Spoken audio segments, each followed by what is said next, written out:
Despite increasing tensions and military spending across the globe, several names in the defense industry have struggled to hold on to gains this year. So which stocks are best positioned in the upcoming months? We're looking at how to navigate the big picture with the Yahoo Finance Playbook. Joining us to discuss, Tony Bancroft, portfolio manager of the Gabelli Commercial Aerospace and Defense ETF, and Peter Arment, Baird senior analyst. Guys, thanks so much for being here. And I want to just start big picture here and talk about where we are in terms of defense spending and what the big picture looks like there. So I'll start with you, Tony, here on set with us. So what are we seeing in terms of the rhythm of spending and how it compares to recent years? For sure, and great to be here. I'd say overall, U.S. defense spending is below historic averages. Next year, the president requested $900 billion in U.S. defense spending. That's going to, on the procurement and R&D, research and development, that's going to be a 2.2 to 2.5% increase, which is above our GDP. So you're going to see a lot of growth there, all things being equal. And then on top of that, we had the supplemental bill just passed as an extra $95 billion. And a company, for example, L3Harris, which is in our Gabelli Global Commercial Aerospace and Defense ETF, GCAD, one of the companies in our portfolio had their Analyst Day this morning, or their call this morning, and they're talking about they got more spending from the supplemental bill to make more rocket motors. So you're seeing a lot there. And then on the international side, NATO, if you were to grow NATO's budget to the 2% target, which all the countries are expected to be at, that'd be about an extra $80 billion of annual revenue. That's about an 8% increase in NATO's defense spending on the 1.2 trillion. So there's a lot of spending to go around, and this is making up for essentially a decade of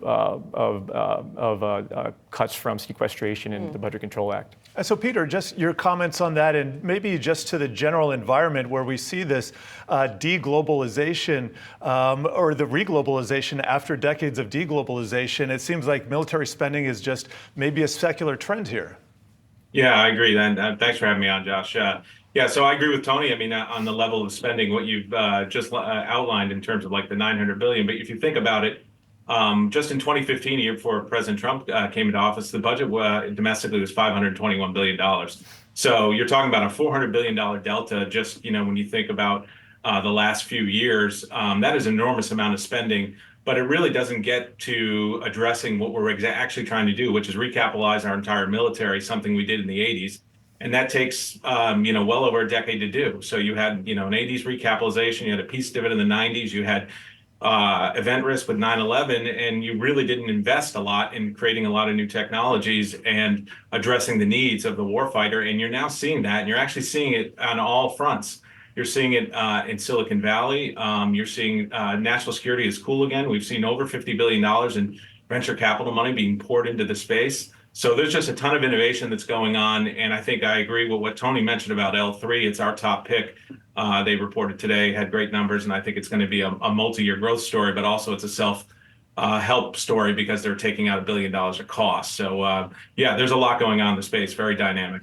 Peter, it's interesting you bring up innovation here. Is it that innovation is going to win in this space? I mean, there are also a lot of big entrenched players who have had contracts that have lasted for years with the military sort of, it has its preferred vendors that it sort of leans on here. Is that the way things are going to continue to work?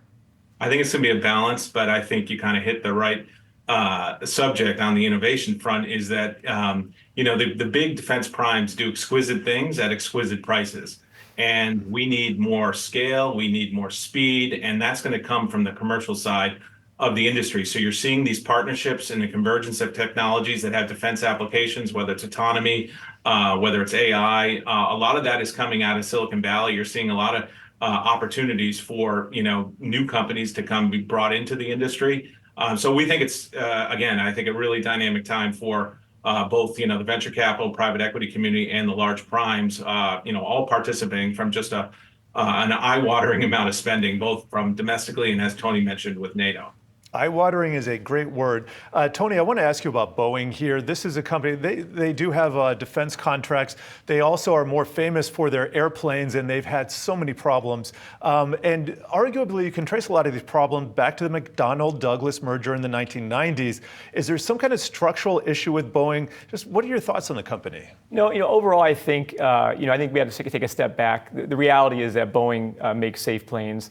If you look at actual safety in the United States, the FAA, and globally, the IATA, which is the industry's trade organization, just put out that 2023 was the safest year on record for air travel.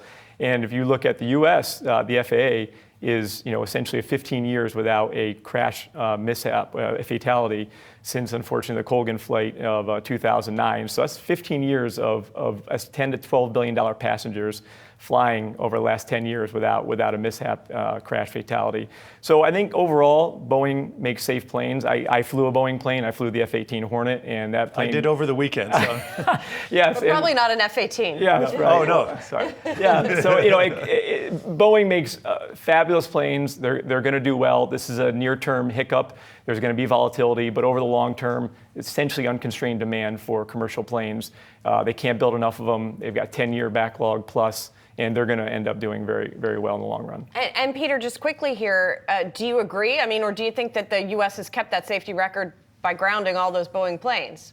Yeah, no, I agree 100% with Tony. I mean, you think about a Boeing plane takes off or lands every 2 seconds, 7 days a week, 365 days a year. And to Tony's point about the safety, that's been an incredible record here domestically for a number of years. So I think they make safe planes. Clearly, there's been, they were really affected by COVID, frankly. You've had a big changeover in the workforce, and it takes time to build what are very complex assets, and the supply chain is very complex. So that is all starting to come back. It's going to take some time and some learning muscle to get it all back, but we do expect Boeing to get back on the right track, and I think it's going to actually be a very big stock over the next 12 to 18 months.